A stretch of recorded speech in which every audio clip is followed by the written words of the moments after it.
آل محمد کما صلیت علی ابراہیم وعلی آل ابراہیم انک حمید مجید اللہم بارک علی محمد وعلی آل محمد کما بارکت علی ابراہیم وعلی آل ابراہیم انک حمید مجید۔ حضرات علماء کرام، محترم بزرگوں، عزیز دوستو، کافی سارے عرصے کے بعد آپ کے شہر جھنگ میں حاضری کا اتفاق ہوا، اور اللہ جانتا ہے کہ اس وقت دل میں کتنا دکھ محسوس کر رہا ہوں۔ جب بھی جھنگ میں حاضری ہوئی، میرے دائیں یا بائیں مفتی عبدالحلیم رحمہ اللہ تشریف فرما ہوا کرتے تھے۔ آج سٹیج خالی ہے، آج وہ اللہ والا ہم میں نہیں۔ حضور کریم صلی اللہ علیہ وسلم نے ارشاد فرمایا، علماء کا انتقال قیامت کا پیش خیمہ ہے۔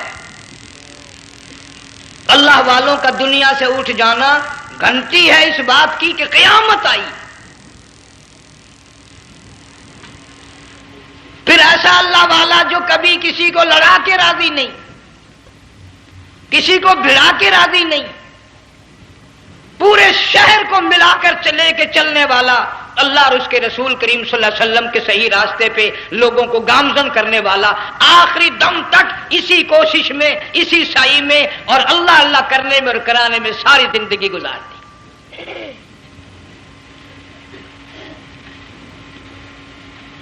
سارا شہر جنگ مل کر، سارے علماء مل کر کوشش کریں، مفتی عبدالحلیم کو نہیں لا سکتے، یہ خلا پورا ہونے والا نہیں۔ پھر ساتھ ساتھ مولانا صوفی محمد یار صاحب سب قید رحمہ اللہ، وہ بھی اس دنیا فانی سے رخصت فرما گئے، ایک اچھے خاصے طبقے کو وہ بھی داغ مفارقت دے گئے۔ اور قریب ہی کے زمانے میں سرگود شہر میں مفتی احمد سعید صاحب رحمہ اللہ وہ بھی رخصت ہو گئے۔ تو یقین جانو ان حضرات کا دنیا سے اٹھنا اس بات کی علامت ہے کہ ملک میں کچھ نہ کچھ ہونے والا ہے۔ جب آگ لگتی ہے، طوفان آتا ہے، بارش آتی ہے، عورت اپنے بچوں کو تلاش کرتی ہے، ادھر آ جاؤ، بارش آ گئی، آگ لگ گئی، اللہ پاک بھی اپنوں کو پہلے بلا رہا ہے، یہاں کچھ ہونے والا ہے، تم پہلے ہی آ جاؤ۔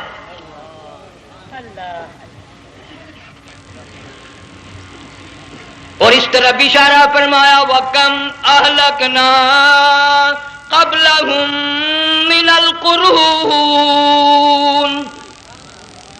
اللہ فرماتے ہیں میری زمین پہ عداوت نہ کرو، فساد نہ مچاؤ، قتل نہ کرو، خون نہ بہاؤ، ناحق لوگوں کا خون نہ بہاؤ۔ اللہ پاک کی زمین ہر روز صبح کو عرض کرتی، الہی لوگ مجھ پہ زنا کر کے چلتے ہیں، بدماشی کر کے چلتے ہیں، اجازت دے میں لقمہ بنا کر نگل جاؤں۔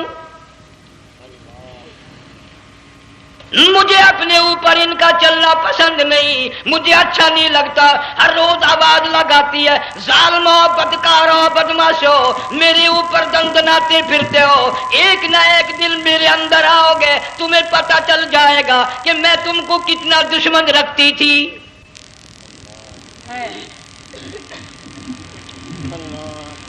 آج لوگ آزاد ہو گئے، جو کسی کی سمجھ میں آتا ہے وہی بکتا ہے، جو سمجھ میں آتا ہے وہی کرتا ہے، نہ کوئی راہ متعین رہی، نہ کوئی مسلک رہا، نہ کوئی بات رہی۔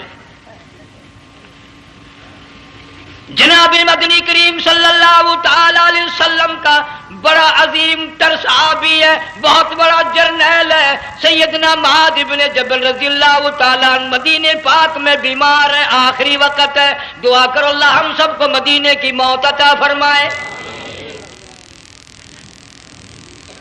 بہت جلیل القدر صحابی ہے، علماء کرام نے لکھا ہے کہ جب موت کا وقت بالکل قریب آیا، معاذ بن جبل رضی اللہ تعالی عنہ نے رونا شروع کر دیا، رونے لگ گئے۔ علماء نے لکھا ہے اس وقت بھی مدینے پاک میں اب تک بھی یہ رواج ہے، جب کسی پہ نزع طاری ہو، سکرات طاری ہو، موت قریب ہو، جتنے پاس بیٹھے کھڑے ہوتے ہیں سارے اللہ کے قرآن کی تلاوت کرتے ہیں۔ صحابہ کرام آخری وقت میں قرآن مجید کی ہر وقت تلاوت کیا کرتے تھے، اس لیے حضور کریم صلی اللہ علیہ وسلم نے فرمایا قیامت کا دن ہوگا، اللہ پاک اعلان فرمائیں گے قرآن والے آگے آ جائیں۔ عرض کیا جائے گا قرآن والوں سے کون مراد ہے؟ حق تعالیٰ جل شانہ فرمائیں گے میں قرآن والا اس کو کہتا ہوں جو میرے قرآن سے عشق رکھتا تھا، پیار کرتا تھا، محبت کرتا تھا، اتنا پیار تھا آخری وقت تھا، ادھر موت کا جھٹکا لگا، ادھر میرا بندہ قرآن پڑھ رہا تھا، آج بھی اپنی قبر سے اٹھا، میرا قرآن پڑھتا ہوا اٹھا، تم میدان حشر کا چکر لگاؤ، آج بھی ان کے منہ سے کستوری کی خوشبو آ رہی ہے۔ معاذ بن جبل رضی اللہ تعالیٰ عنہ قرآن مجید کی تلاوت فرماتے فرماتے رونے لگ گئے۔ کسی صحابی نے کہہ دیا موت سے ڈر کے رو رہے ہو، موت سے ڈر گئے؟ فرمایا نہیں۔ پھر کیوں روئے؟ صحابی کہتا ہے میرے دل کی تمنا میرے دل میں رہی، میری آرزو پوری نہ ہو سکی، میری حسرت پوری نہ ہوئی، میرا ذوق پورا نہ ہوا، میرا شوق پورا نہ ہوا، میری تمنا تھی گرمی کا موسم ہو، رمضان کا مہینہ ہو، میں روزہ دار ہوں، جہاد فی سبیل اللہ ہو، کفر اسلام کا مقابلہ ہو، میں کئی کافروں کو قتل کر دیتا، پھر کافر بھی اکٹھے ہو کر مجھ پہ ٹوٹ پڑتے، میرا ناک کاٹ لیتے، میری زبان کاٹ لیتے، میں اللہ کی حضور میں جاتا، اللہ مجھ سے پوچھتا معاذ دنیا سے کیا لایا؟ میں عرض کرتا الہی بولوں کیسے، زبان بھی تیری نام پہ کٹا کے آیا ہوں، اور روزہ رکھ کر آیا ہوں، نیت یہ ہے کہ تیرے محبوب کے حوض کوثر کے پانی سے روزہ افطار کروں گا۔ ان اللہ والوں کی یہ موت تھی۔ مالک بن دینار رحمت اللہ علیہ ایک عجیب نوجوان کا واقعہ تحریر فرماتے ہیں، گرمی تھی، دوپہر تھی، سورج اپنی شباب پہ تھا، بڑی سخت گرمی تھی، میں نے ایک نوجوان کو دیکھا، وہ پیروں سے معذور ہے، دونوں پیر نہیں ہیں، ہاتھوں کے بل زمین پہ گھسٹ گھسٹ کے چل رہا ہے، اور گلے میں کرتا بھی نہیں، سامان کوئی نہیں، سواری کوئی نہیں، کھانے پینے کا انتظام کوئی نہیں۔ مالک بن دینار رحمت اللہ علیہ فرماتے ہیں میں نے اس نوجوان سے پوچھا کہ تو کہاں سے چلا اس حالت میں؟ کہنے لگا میں بلخ بخارے سے چلا ہوں۔ تجھے یوں ہی ہاتھوں کے بل گھسٹتے چلتے کتنا عرصہ گزر گیا؟ نوجوان کہنے لگا اللہ والے 7 برس ختم ہو کر 8واں لگ چکا ہے۔ اس حالت میں کہ جی ہاں اسی حالت میں تیرا کھانا پینا۔ جوان کہنے لگا والذی ہوا یطعمنی ویسقین وَإِذَا مَرِضْتُ فَهُوَ يَشْفِينِ، اللہ ہی کھلاتا ہے وہی پلاتا ہے، بیمار ہو جاتا ہوں وہی تندرستی عطا کرتا ہے۔ اور نوجوان دوپہر بڑی سخت ہے، گرمی بڑی سخت ہے، میرے یہاں دوپہر کو آرام کر لے، قیام کر لے، کچھ دیر ٹھہر جا، آج میرے یہاں قیام کر لے۔ نوجوان رونے لگا اور کہنے لگا مالک بن دینار یہ 2-4 منٹ جو تیری ساتھ باتوں میں میرے خرچ ہو گئے، مجھے ان کا ہی بڑا دکھ ہے، میں اور اپنی اس معذوری میں ہاتھوں کے بل 2-4 گز گھسٹ کر اور اپنے رب کے قریب ہو جاتا۔ یہ جو تیری ساتھ بات کرنے میں تھوڑا سا وقت خرچ ہو گیا، مجھے اس کا ہی بڑا دکھ ہے۔ ارے تو تھک گیا ہوگا۔ جوان کہتا ہے تیرے دیوانے مگر چلنے سے رک سکتے نہیں، تیرے دیوانے مگر چلنے سے رک سکتے نہیں، پاؤں تھک جاتے ہیں دل ان کے کبھی تھکتے نہیں۔ میرے سامنے تھکنے کا نام نہ لو، میرے دل میں عشق کی آگ جلی ہوئی ہے، سوز و گداز کا سمندر طوفان برپا کر رہا ہے، میں نہیں تھکنا جانتا، میرے یہاں نیند کا سوال نہیں، آرام کا سوال نہیں، میں تو گھسٹ گھسٹ کر رب کے دربار میں حاضر ہوا چاہتا ہوں۔ پوچھا کہ جا کہاں رہے ہو؟ کہنے لگا بیت اللہ کی زیارت کے لیے چلا، روز رسول اللہ صلی اللہ علیہ وسلم کی زیارت کے لیے چلا، کھانا پینا کچھ نہیں کہ نہیں، بس کہ منتظر ہوں اس گھڑی کا کہ کب وہ وقت آئے اور کب میں جا کر یوں کہوں کہ اے مدینے کی مہاجر سبز گنبد کے مکی، اے مدینے کے مہاجر سبز گنبد کی مکی، عرش ہے تیرے قدم کے فیض سے یہ سرزمین۔ کب وہ وقت آئے، کب میں مدینے کی گلیوں کو دیکھوں، کب آب و ہوا کو دیکھوں، کب مدینے کی بہاروں کو دیکھوں، کب گنبد خضرا پہ میری نگاہ پڑے، میرے دل کی تسلی ہو جائے۔ عاشق لوگ یوں ہی کیا کرتے ہیں۔ دیہات کی ایک عورت آئی رسول اکرم صلی اللہ علیہ وسلم کی وفات شریف کے بعد اور آ کے کہنے لگی بہن عائشہ رضی اللہ تعالیٰ عنہا، میں نے سنا ہے سرکار کی وفات شریف ہو گئی، کیا کہاں دفن کیا کہ اس حجرے میں؟ کہنے لگی مجھے دروازہ کھول کر قبر کی زیارت تو کرا دے۔ عورت ساتھ دیہات کی رہنے والی چوکھٹ پہ کھڑی ہو کے کہنے لگی آقا جب بھی آتی تھی زبان تیری ہوتی تھی، قرآن خدا کا سنتی تھی، مسائل پوچھتی تھی، زیارت کرتی تھی، اب یہ زندگی اچھی نہیں لگتی، میں تیرے قدموں میں مرنا چاہتی ہوں۔ علماء نے لکھا ہے ایک چیخ ماری چوکھٹ پہ گر کر جان دے دی۔ سبحان اللہ۔ مالک بن دینار رحمت اللہ علیہ فرماتے میں بھی اس سال حج کے لیے گیا، مینا میں نے دیکھا کہ بڑا مجمع لگا ہوا ہے ایک جگہ، تو میں بھی گیا کہ یہ لوگ کیوں اکٹھے ہیں۔ میں نے لوگوں میں سے جھانک کر دیکھا تو وہی نوجوان بیٹھا ہے جس کو میں نے دوپہر کے وقت دیکھا تھا، وہی حالت ہے، گلے میں کرتا نہیں، گٹھڑی نہیں، تھیلا نہیں، سامان نہیں، اور رو رو کے یوں کہتا مولا آج کسی نے دمبی کی قربانی دی، کسی نے بکری کی قربانی دی، کسی نے اونٹ کی قربانی دی، کسی نے گائے کی قربانی دی، میں فقیر ہوں، میں مسکین ہوں، میں بالکل مفلس اور نادار ہوں، میرے پاس تو یہ میری جان ہے، میں اس کی قربانی دیا چاہتا ہوں، قبول فرما۔ ہزاروں لاکھوں لوگوں کے سامنے ایک چیخ ماری اور مینا میں جان دے دی۔ اس حالت میں ان اللہ والوں کا آخری وقت آتا ہے۔ ایک ہم لوگ مرتے ہیں ایکسیڈنٹوں میں، سڑکوں پہ، ادھر موت کا جھٹکا لگ رہا ہے، ادھر منہ میں کنجری کا گانا۔ ارشاد فرمایا مدنی کریم صلی اللہ تعالی علیہ وسلم نے سیاتی علی الناس زمان، او لوگوں میری امت میں ایک وقت ایسا آئے گا لوگ اتنے برباد ہو جائیں گے، صبح کو آدمی مومن مسلمان ہوگا، شام کو موت آئی تو جنازہ کافر کا اٹھ رہا ہوگا۔ گھروں میں، محلوں میں آج موت آتی ہے، کنجری کا گانا منہ میں ہوتا ہے، ادھر دم نکل رہا ہے، ادھر کنجری کا گانا کانوں میں آواز آ رہی ہے، میت کو غسل دیا جا رہا ہے، کنجری کی آواز آ رہی ہے، جنازہ اٹھا کر لے جا رہے ہیں، کنجری کی آواز آ رہی ہے، قبر میں میت اتاری جا رہی ہے، کنجری کی آواز آ رہی ہے، قبر پہ مٹی ڈالی جا رہی ہے، کنجری کی آواز آ رہی ہے۔ اس محال میں، اس معاشرے میں ہم کس طرح ایمان اور یقین اور ایمان ساتھ لے کر مریں گے؟ ہزاروں نہیں لاکھوں کو مرتے وقت کلمہ نصیب نہیں۔ قسم دے کر پوچھو ماں مر رہی ہے کلمہ منہ سے نہ نکلا، باپ مر گیا منہ سے کلمہ نہیں نکلا، بیگم صاحبہ چل بسی منہ سے کلمہ نہیں نکلا، ہزاروں چلے گئے اور اپنے جانے کا پھر بھی یقین نہ آیا۔ تم نے کبھی سوچا تک نہیں، خیال تک نہیں کیا۔ ارشاد فرمایا مدنی کریم صلی اللہ تعالی علیہ وسلم نے اور لوگوں ابو ہریرہ رضی اللہ تعالیٰ عنہ سے پوچھا تو کیوں رویا؟ عرض کرنے لگا میرے آقا اتنی کمزوری کبھی نہ دیکھی، اتنی ضعیفی کبھی نہ دیکھی، اتنی ناتوانی کبھی نہیں دیکھی، چہرہ انور بالکل کمزور ہو گیا۔ آپ نے ٹھنڈا سانس لے کر فرمایا ابو ہریرہ تجھے معلوم نہیں موت بالکل قریب آ گئی،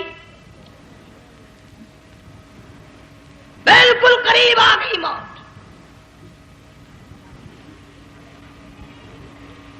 تیری ایک انگلی پکڑ کر اگر کوئی مروڑ دے کتنا دکھ ہوگا، درد ہوگا، ہائے ہائے ہائے۔ جنگ والوں کبھی تم نے سوچا نہیں 360 رگیں ٹوٹیں گی کیا حال بنے گا، اعضاء چھوٹیں گے، سر کے بالوں سے لے کر پیروں کے ناخنوں تک ہر جوڑ کو توڑ کے رکھ دیا جائے گا، وزیروں، سفیروں، امیروں، حسینوں، جمیلوں، تمام کے جوڑوں کو اکھاڑ کے رکھ دیا جاتا ہے۔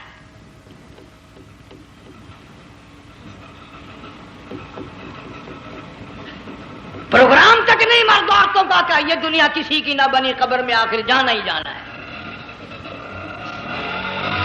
علماء کرام نے لکھا ہے کہ حضرت عیسیٰ علیہ السلام کے پاس لوگ آئے اور کہنے لگے نئی نئی قبروں سے مردے زندہ کر کے دکھاتے ہو، آؤ ہم ایک پرانی قبر پہ لے کے چلتے ہیں، مردہ زندہ کر کے دکھاؤ۔ عیسیٰ علیہ السلام تشریف لے گئے، فرمایا کم باذن اللہ، ایک نوجوان زندہ ہو کر قبر سے نکل کر سامنے آ کر کھڑا ہو گیا۔ عیسیٰ علیہ السلام نے پوچھا تو کون ہے؟ وہ کہنے لگا میرا نام سام ہے، میں حضرت نوح علیہ السلام کا بیٹا ہوں۔ تو پیغمبر کا دماغ تو پیغمبر کا ہوتا ہے نا۔ فرمایا تجھے تو بڑا عرصہ قبر میں گزر گیا، کتنے ہزار سال قبر میں گزر گئے؟ کہ جی ہاں۔ عیسیٰ علیہ السلام نے فرمایا یار ملاقات تو اللہ نے کرائی دی، قبر کا کچھ حال تو بتا، کیا بنتی ہے؟ قبر کا کچھ ماحول بتا، قبر کی خبر بتا۔ علماء کرام نے لکھا وہ نوجوان رونے لگا اور کہنے لگا عیسیٰ علیہ السلام تو قبر کی خبر پوچھتا ہے، قبر کا حال پوچھتا ہے، قبر کا ماحول پوچھتا ہے، قبر کا معاملہ مجھ سے پوچھتے ہو، آپ مجھ سے پہلے یہ کیوں نہیں پوچھتے کہ موت کا جھٹکا کتنا شدید ہے؟ نوجوان رو کے کہنے لگا عیسیٰ علیہ السلام کتنے ہزار سال میری موت کو گزر گئے، پر مالک کائنات کی قسم آج تک میرا منہ کڑوا ہے۔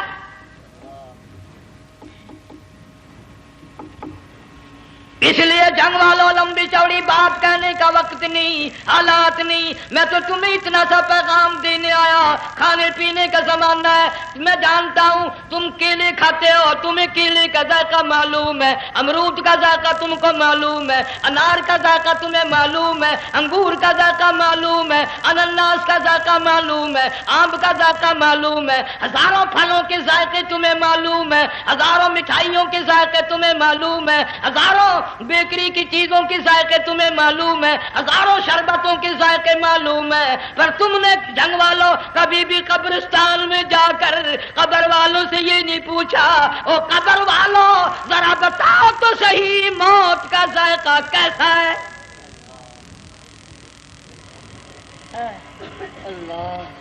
تم نے چکھا نہیں، جنہوں نے چکھا وہ بتانے نہ آئے کیسا ذائقہ ہے۔ اس لیے قرآن کہتا کلا اذا بلغت التراقی وقیل من راق وظن انه الفراق والتفت الساق بالساق الى ربك يومئذ المساق۔ بادشاہ ہو، امیر ہو، وزیر ہو، فقیر ہو، غریب ہو، رگیں ٹوٹیں گی، موت آئے گی، اور جس کی آئی تمہیں معلوم نہیں کس طرح آئی، کس حال میں آئی۔ جن کے دلوں میں ان باتوں کا خیال آیا خدا کی قسم صحابہ کرام میں سے اتنے رویا کرتے تھے آنکھیں ختم ہو گئی۔ جناب فاروق اعظم رضی اللہ تعالیٰ عنہ کو کسی نے دیکھا رو رہے ہیں، بے تحاشا رو رہے ہیں، پوچھ لیا بڑا بہادر پہلوان فاروق تجھے کیا ہوا، اتنا کیوں رویا؟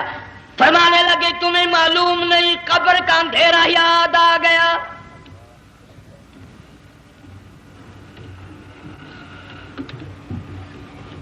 ایک 1,29,000 صحابہ کرام اس آخرت کے لیے قربانیاں دیتے آئے، اولاد کی قربانی دی، مال کی قربانی دی، جان کی قربانی دی، جو کرنا پڑا وہ کر گزرے، لیکن محمد عربی صلی اللہ علیہ وسلم کا دامن نہ چھوڑا۔ اسی لیے ہر سال اللہ پاک جل شانہ نے اس امت کو یہ موقع دیا کہ سنت خلیل پہ عمل کرتے کرتے قربانیوں کی یاد تازہ ہو جائے، قربانیوں کی یاد تازہ ہو جائے۔ قرآن کریم میں جا بجا ابراہیم علیہ السلام کا اللہ پاک نے ذکر خیر فرمایا، یوں فرمایا ہم نے ان کے بڑے امتحان کیے، بڑی آزمائش کی، وہ ساروں میں کامیاب ہوئے۔ تم ہر وقت اللہ سے یہ دعا کیا کرو اللہ ہمیں امتحان میں نہ ڈالے، آزمائش میں نہ ڈالے، ہم امتحان کے قابل نہیں۔ یہ ہمارے جو امتحان ہوتے ہیں ان میں نقل ماری جاتی ہے، تو اللہ امتحان لے گا تو نقل کیسے ماریں گے، کیسے کام چلے گا؟ جناب ابراہیم علیہ السلام کو اللہ پاک نے ہزاروں امتحان میں مبتلا کیا، ہزاروں آزمائشیں کی، فَأَتَمَّهُنَّ سب میں کامیاب گیا، سب میں پاس نکلا۔ ایک آزمائش ایسی بھی آئی اللہ کی توحید کی وجہ سے، شرک کو مٹانے کی وجہ سے ابراہیم علیہ السلام کا سارا مصر فلسطین دشمن بن گیا، حضرت سارہ کو ساتھ لے کر چل دیے، ایک بیوی ساتھ ہے، اکیلا دم ہے۔ یہاں تو لوگ محلوں میں شہروں میں کہتے ہیں جی میں اکیلا ہی ہوں، میں کیا کروں؟ اگر خلیل کہتا کہ میں اکیلا ہوں تو آج قرآن میں اس کا ذکر خیر کیسے ہوتا؟ پرواہ نہ کی، وہ کہتا ہے میرے لیے میرا اللہ کافی ہے۔ کون کہتا ہے میں اکیلا ہوں؟ میری ساتھ تو اللہ ہے۔ مصر سے گزرنے لگے، بادشاہ کے ملازموں نے بادشاہ کو جا کے بتایا بڑی خوبصورت عورت گزر رہی ہے تیرے حلقے سے، بہت بڑی خوبصورت عورت ہے۔ کہ ملازم پکڑ کے لے کے چلے تو عورت ذات حضرت سارہ رونے لگ گئی، خلیل میرا کیا بنے گا؟ پیغمبر کو اللہ کی ذات پر بڑا یقین ہوتا ہے، فرمایا پرواہ نہ کر، میری آبرو میرے مولا کی آبرو ہے، چاہے جہاں چلی جا میری عزت کی حفاظت میرا اللہ کرے گا۔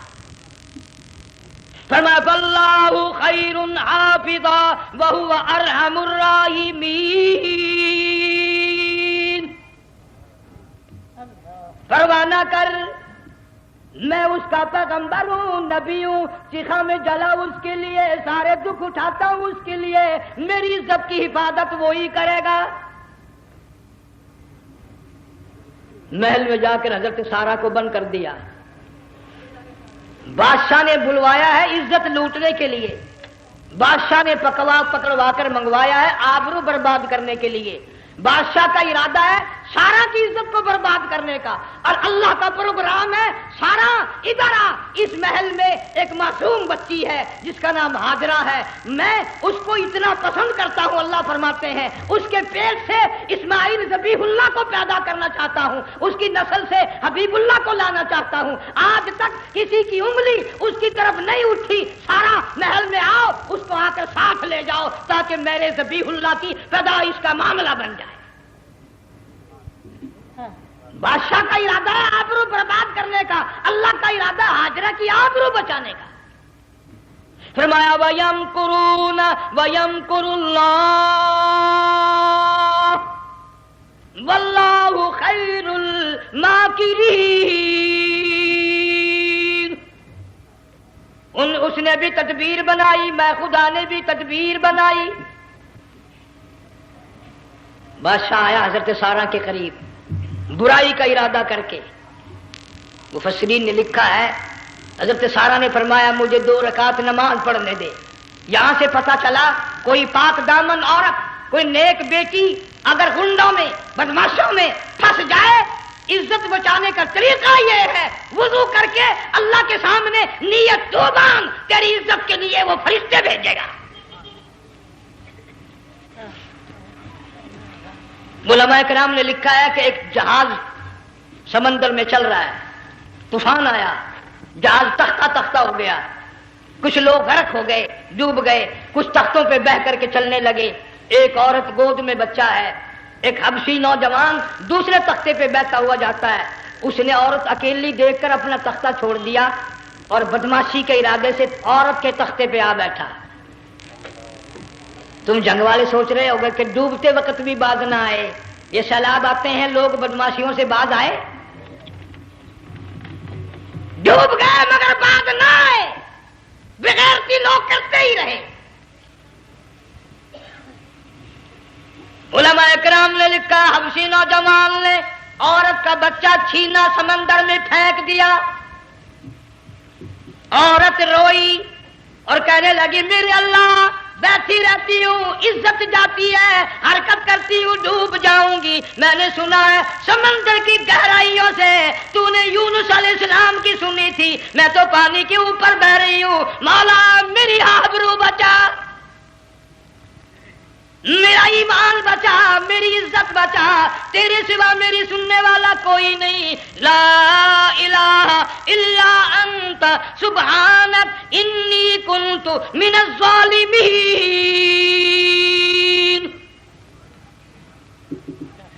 علماء نے لکھا ہے کہ ایک گردن سی نمودار ہوئی پانی میں سے اور حبشی نوجوان کو ایک ہی لقمہ بنا کر لے گئی. وہ تو ہر جگہ سنتا ہے، پکارنے والا بے بس بے کس ہو کر جب اس کو پکارتا ہے وہ ہر جگہ انداز پہنچاتا ہے، وہ ہے جو موجود ہر جگہ. عورت بہتی بہتی کنارے جا لگی، ایک جہاز قریب آیا، دوپٹے کا اشارہ کر کے اس کو بلایا. جہاز میں جب سوار ہوئی تو دیکھتی کیا ہے، ایک نوجوان کی گود میں اس کا وہ بچہ جو سمندر میں پھینک دیا تھا بیٹھا ہوا کھیل رہا ہے. ٹوٹ پڑی میرا بچہ ہے. لوگوں نے کہا تیرا کہاں سے آیا؟ ماجرا سنایا. اس طرح ہوا. جہاز کے کپتان نے کہا ہم جہاز لے کر آ رہے تھے، غیب سے آواز آئی جہاز ادھر کو لے آؤ ورنہ ڈبو دیے جاؤ گے. ہم جب جہاز وہاں لے کر پہنچے تو دیکھتے کیا ہے کہ ایک جانور کی پیٹھ پہ یہ بچہ بیٹھا ہوا کھیل رہا تھا. عزت بھی بچی، ایمان بھی بچا، بچہ بھی بچا. اور کوئی بچانے کے لیے تدبیر کرے جبھی نا. حضرت سارا نے نماز پڑھ کر بددعا کر دی. بادشاہ کے سارے بدن میں درد ہونے لگا. پیغمبر کا سارا گھر بڑا کریم ہوتا ہے. جب اس کو درد نے ستایا نا، کہنے لگا میں وعدہ کرتا ہوں تجھے کچھ نہیں کہوں گا، میرے لیے دعا کر دے. اب اگر کوئی جنگ کا ہوتا یا میں ہوتا کہتا دفع ہو، تیرے واسطے دعا کا دی. لیکن حضرت سارا نے پھر جولی پھیلا دی، مولا وعدہ کرتا ہے، بدماشی سے توبہ کرتا ہے، اس کو تندرستی عطا فرما دے. اللہ نے تندرستی عطا کر دی. وہ پھر کہنے لگا لو ایسی حسین عورت کب ہاتھ آئے گی، پھر برائی کے لیے تیار ہو گئے. یہاں سے پتہ چلا کہ یہ جو گنڈے بدماش ہوتے ہیں ان کی قسم کا بھی کوئی یقین نہیں. اگلے دن ایک آدمی نے قسم کھائی تو اس کے خلاف کرنے لگا. لوگ کہنے لگے کہ تو نے قسم کھائی تھی، قرآن اٹھایا تھا. آخر کیا تھی گیا بل ڈٹھی ہوئی مسجد سی، پاٹیا ہوا قرآن سی. آخر ڈٹھی ہوئی مسجد سی تو پاٹیا قرآن سی. قرآن کے نام پورا سی جڑا میں چاہیا. مگر اسے یہ معلوم نہیں کہ تو نے تو پڑھا قرآن اٹھایا، ڈٹھی ہوئی مسجد میں اٹھایا. خدا کا جب غضب آئے گا تو وہ ادھورا نہیں آئے گا، وہ ادھورا نہیں آیا کرتا. 3 مرتبہ اس بادشاہ نے حضرت سارا کے ساتھ ایسا کرنے کا ارادہ کیا. پھر دعا ہوئی، پھر بد دعا ہوئی، پھر دعا ہوئی، پھر بد دعا ہوئی. آخر کار کہنے لگا اپنے ملازموں کو کہ وہ بدماش ہو، عورت کے روپ میں کسی بلا کو پکڑ کے لائے ہو، کسی جن بھوت کو لے آئے ہو. اور کہنے لگا تو چلی میرے محل سے جلدی چلی جا. اور جاتی جاتی وہ کہا کہ یہ تیری خدمت کیا کرے گی، یہ بچی میرے محل میں ہے، اس کو ساتھ لے جا. حضرت سارا کو ہاجرہ کو ساتھ کر دیا. سیانی ہو گئی، حضرت ابراہیم علیہ السلام سے نکاح کر دیا. اسماعیل علیہ السلام پیدا ہو گئے. اللہ میاں جب حضرت ابراہیم علیہ السلام چومتے ہیں، چاٹتے ہیں، ماتھے پہ بوسے دیتے ہیں، اٹھاتے ہیں. پیغمبر کا بیٹا، خود بھی نبی اور عالم میں آنے والا نبی، کالی کملی والا صلی اللہ علیہ وسلم، کتنا حسین چہرہ ہوگا. اللہ میاں نے پھر آزما لیا.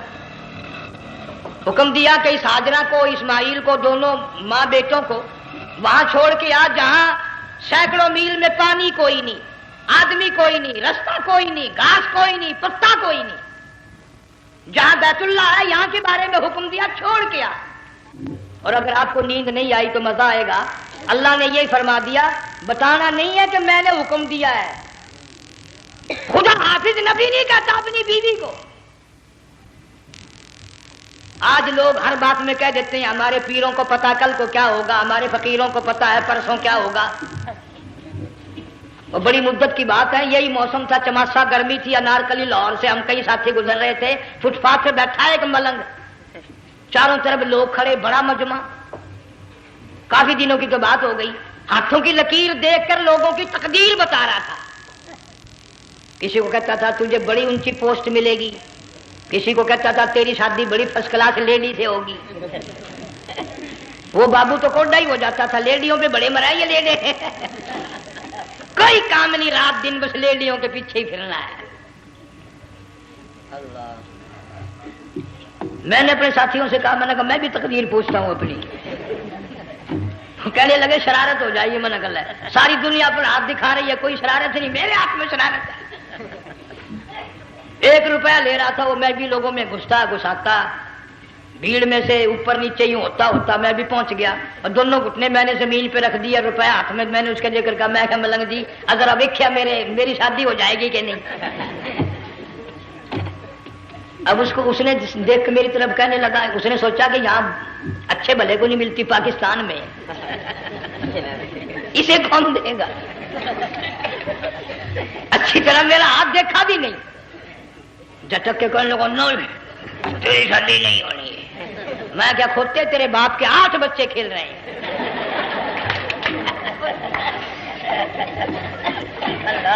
یوں ہی عقیدے بگڑ جاتے ہیں لوگ۔ ہمارے پیر کو پتا، فقیر کو پتا، کسی کو پتا نہیں ہے، کوئی نہیں جانتا۔ فرمایا وما تدری نفس ماذا تکسب غدا،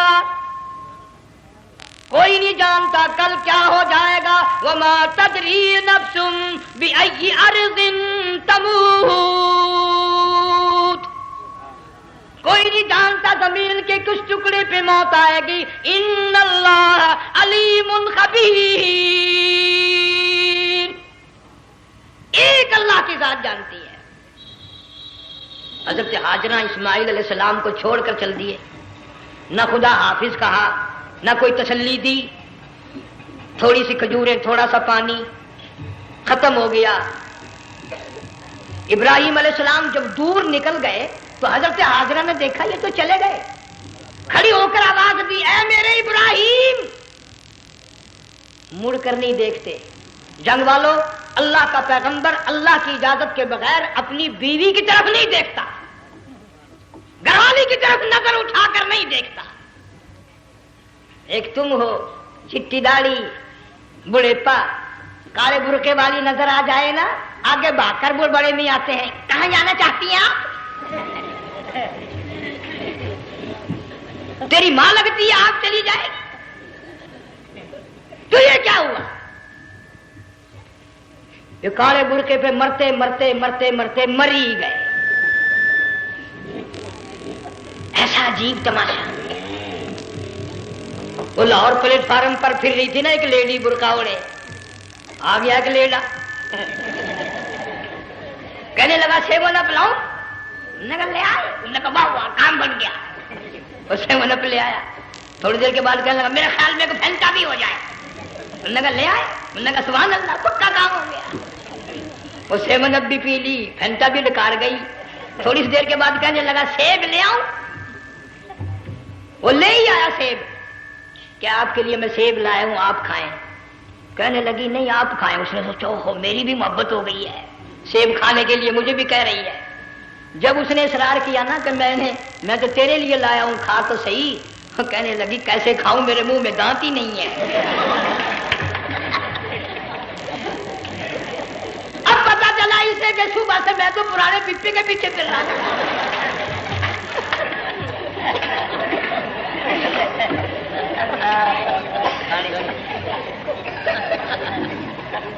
صرف برقع دیکھا چل دی۔ یہاں پیغمبر اپنے گھر والی کی طرف نہیں دیکھتا۔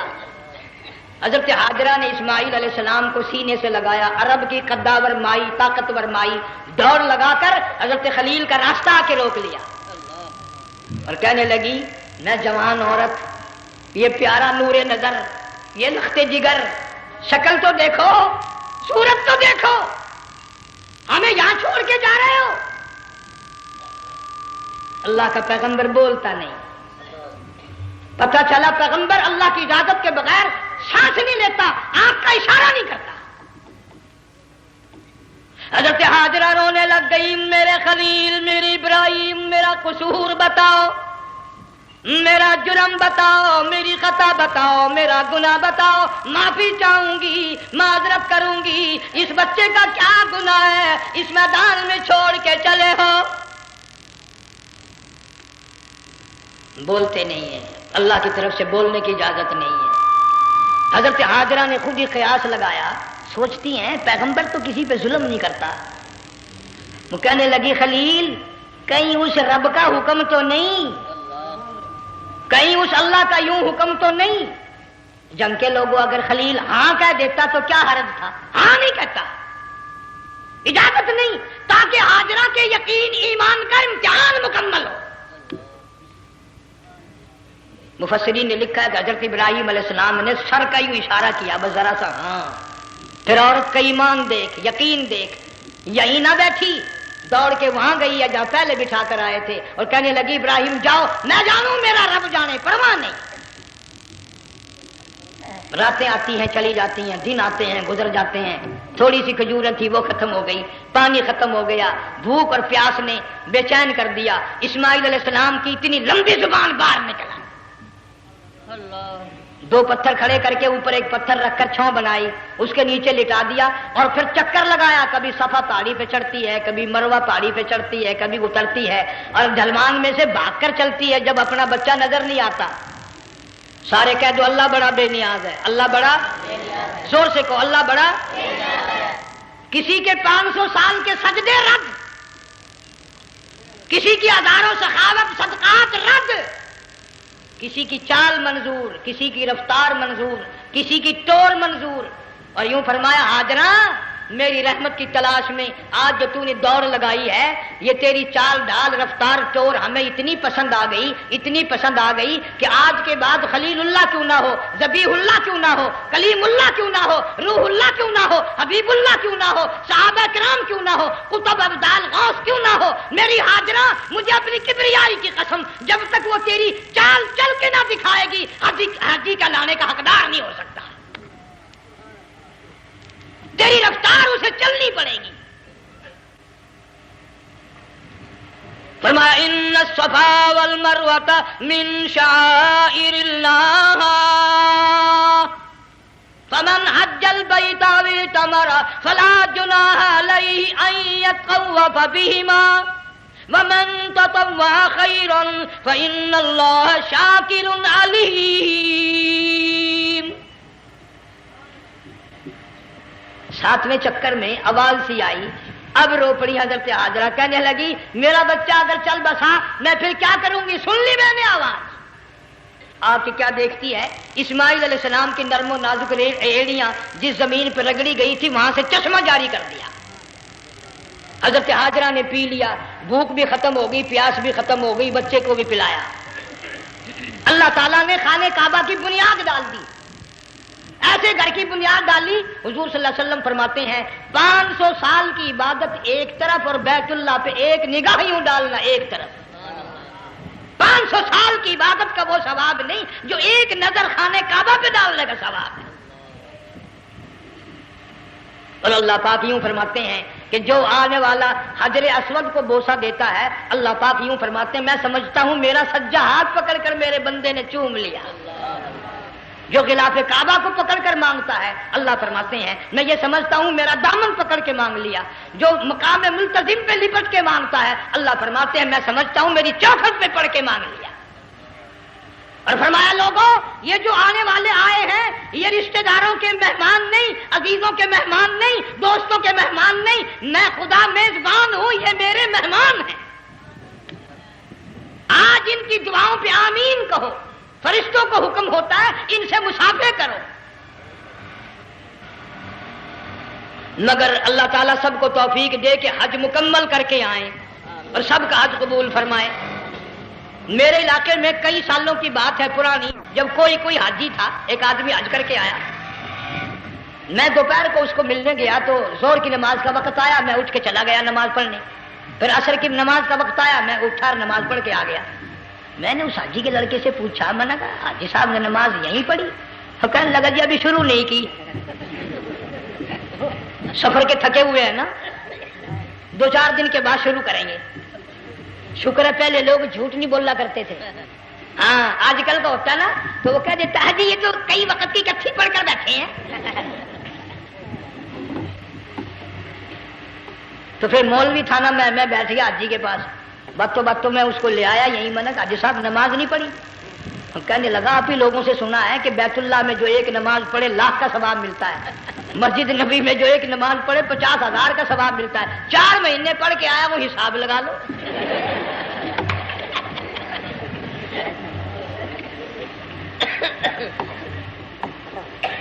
مسائل سیکھتے نہیں، ارکان اور آداب بیت اللہ کے سیکھتے نہیں۔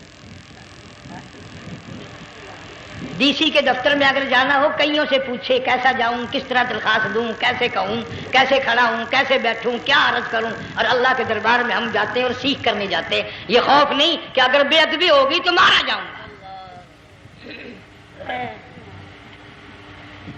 اللہ تبارک و تعالیٰ جل شانہ نے اسماعیل علیہ السلام کے نرم و نازک ایڑیوں سے بنیاد ڈال کر خانہ کعبہ کی، اللہ نے ہمیں یہ کعبہ دیا، گناہوں کی معافی مانگنے کے لیے وہاں جاؤ، اللہ تبارک و تعالیٰ کے دربار میں حاضر ہو کر مانگنے کے لیے یہاں جاؤ۔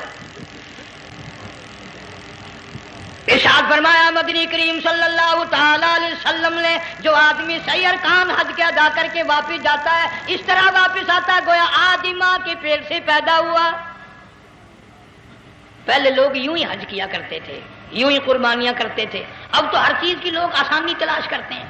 پچھلے بقرعید کے موقع پر ہمارے مسجد میں ایک آدمی مجھے کہنے لگا اگر کوئی غریب آدمی مرغی کی قربانی دے دے تو لگ جائے گی؟ میں نے کہا تو مکھی مار دے انشاءاللہ وہی لگ جائے گی۔ سارے کام ٹیڑھی ہو گئے، نیچے نیچے نیچے نیچے کو چلے آ رہے۔ آج کل وہ ٹیڑھی بکرے بکری آئے ہوئے ہیں نا، کہیں تو قربانی کے لیے یا کندھے کو اٹھا کر لاوے۔ اب بتاؤ یہ گوشت بانٹے گا یا کھاوے گا یا فریج میں رکھے گا، کیا کرے گا؟ بالکل کام بگڑ گیا۔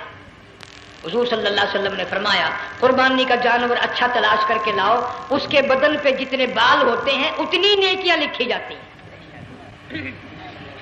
اور میرا موضوع نہیں، حضور صلی اللہ علیہ وسلم نے فرمایا کہ میں نے اللہ سے دعا کی تھی میری امت کا کیا بنے گا، پل صراط پہ سے گزرتے وقت اللہ تعالیٰ نے میری دعا کو قبول فرما کر یوں فرما دیا کہ تیری امت جو قربانی میں جانور ذبح کرے گی میں خدا پل صراط کے کنارے پر زندہ کر کے ان سب جانوروں کو سواریاں بنا کر پیش کر دوں گا۔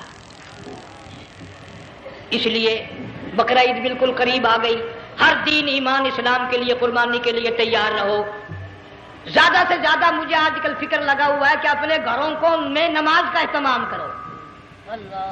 آج حال یہ بنا ہوا ہے کہ اگر گھر والی کی گود میں موت آئی تو گھر والی بے نماز، دھی کی گود میں موت آئی دھی بے نماز، بہن کی جھولی میں موت آئی بہن بے نماز، بیٹے کی گود میں موت آئی بیٹا بے نماز، بھائی کی گود میں موت آئی بھائی بے نماز، ڈاکٹر کے ہاتھ میں موت آئی ڈاکٹر بے نماز، کمپیوٹر کے ہاتھ میں موت آئی کمپیوٹر بے نماز، نرس کے ہاتھ میں موت آئی نرس بے نماز، تیرا کفن خرید کے لانے والا بے نماز، تیرے غسل کا پانی گرم کرنے والا بے نماز، تیری قبر کھودنے والے بے نماز، تیرا جنازہ اٹھانے والے بے نماز، تیری قبر پہ مٹی ڈالنے والے بے نماز۔ اگر تو نمازی بھی ہے یہ اتنے چاروں طرف کے بے نماز تجھے جنت میں کب جانے دیں گے؟